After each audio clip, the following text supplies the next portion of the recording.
And here I am, a dumb kid, a weak kid, and a bad kid in front of you guys. I just ran a marathon, and I don't feel like that anymore. And sometimes those thoughts come back. I'm not perfect. It's something that you're always practicing and always being aware of.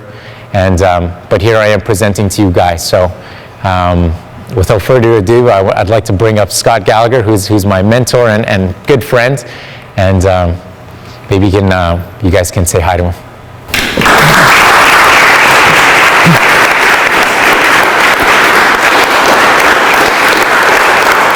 What up, buddy? Perfect, man. Dude, that's awesome. Thanks for that. Thank you.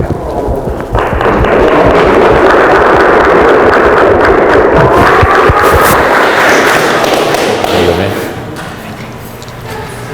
Oh, just put it on the right slide. Which slide do I need? Oh, is that it? I get, this guy's so amazing. Like, who runs a marathon? He didn't train, like 42 kilometers. Who runs a marathon with no training? It took us 6.5 hours. Like, we knew we couldn't finish it on time, so I talked to the race director, and we started early. So we're not official. We started an hour and a half early because we knew we wouldn't make it on time doing it together, and we did the whole thing together. And then who would come up and talk to all these, a bunch of people, no experience, never done it before, terrified. I got to tell you, he was terrified, but he did it anyway. And he did all this too, as he was about to fly here. You know, his father was about to drive him to the airport, and his father tells him he can't take him to the airport because his grandmother, who he loves dearly, had just passed away.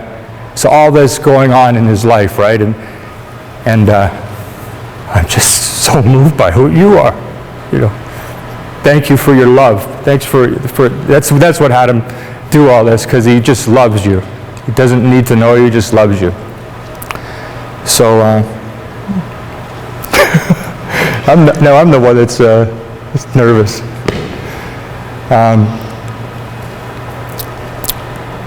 So my name is Scott Gallagher, and I'm from Toronto, and I'm a person who has been addicted to all kinds of things most of my life.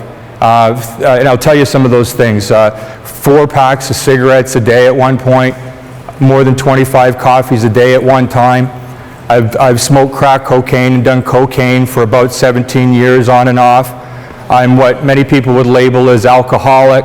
I was addicted to amphetamines in high school. I was addicted to marijuana. I used to smoke more than 20 marijuana joints a day at one point. Heavily addicted to sugar, junk food. I was addicted to abusing people. Violent. I was a violent person.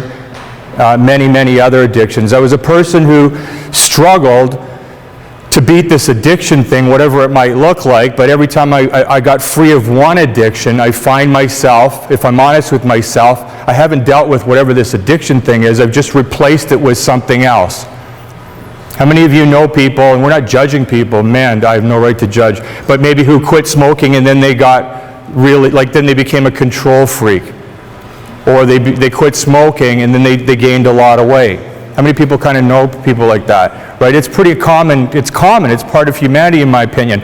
I'm not here to judge anyone of anything, but you know, my experience, and I working with hundreds and hundreds of people that come to me with addictions, or they want me to do an intervention with a family member, is that I mean, I could pretty well sit with anyone and show you you're an addict.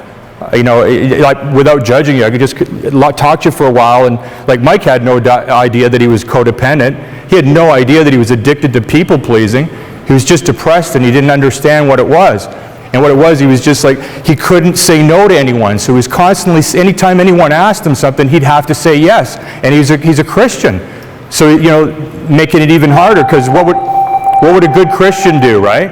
Oh, I guess I got to say yes all the time. But the guy was just, how many of you know people who can relate to that? You say yes to people when really you should be saying no. Right?